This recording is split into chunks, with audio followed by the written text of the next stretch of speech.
Posibleng reklamo sa Ethics Committee si Congressman Zaldico kung di niya susundin ang utos ng House Speaker na umuwi sa Pilipinas sa loob lamang ng 10 araw. Nasa frontline ng balitang yan, Marin Enriquez. May sapat na basehan na ang pamahalaan para pauwiin ang nasasangkot sa flood control anomaly na si Ako Bicol Representative Zaldico. Binawi na kasi ni House Speaker Bogie D ang kanyang travel clearance. Sa inilabas na notice ni D, inutusan niya si Ko na umuwi sa Pilipinas sa loob ng 10 araw. Kung hindi, maaari siyang patawan ng disciplinary at legal action. Ipinag-utos ito ng House Speaker sa gitna ng usapin at investigasyon sa mga anomalyang flood control projects kung saan kailangan niya mismo si Ko para linawin ang issue. Dahil yan sa umano'y 13.8 billion pesos na isiningit niya umano sa 2025 national budget noong siya'y chairman ng House Appropriations Committee. Siya rin ang founder ng kumpanyang SunWest na kabilang sa top 15 contractors na pinangalanan ni Pangulong Bongbong Marcos. Nasa Amerika ngayon si Ko para magpagamot pero hindi malinaw kung ano ang kanyang sakit.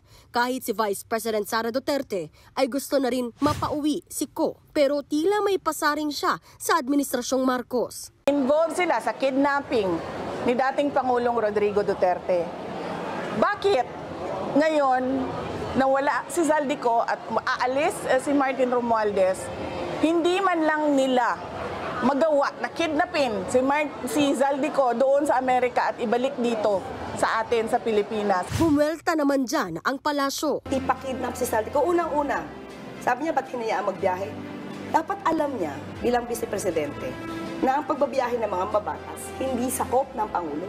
Di ba niya natandaan na mas madalas di siya magbiyahe at hinahayaan siya ng Office of the President kahit meron din nakabinbin na issue tungkol sa korupsyon na parte ng Articles of Impeachment? So anong pagkakaiba nun? Sakaling hindi agad umuwi si Ko, maaari siyang sampahan ng reklamo sa House Ethics Committee. Pwede siyang pagsabihan, suspendihin o kaya sibakin, depende sa magiging rekomendasyon ng komite. Nagbabalita mula sa Frontline, Marian Enriquez, News 5. Mga kapatid, Ed Lingaw po, maging maalam at may pakialam sa mga napapanahong balita sa ating bansa. Para sa mas malilimang pagtalakay at paghimay sa mga issue at headlines, mag-follow at mag-subscribe sa social media pages ng News 5.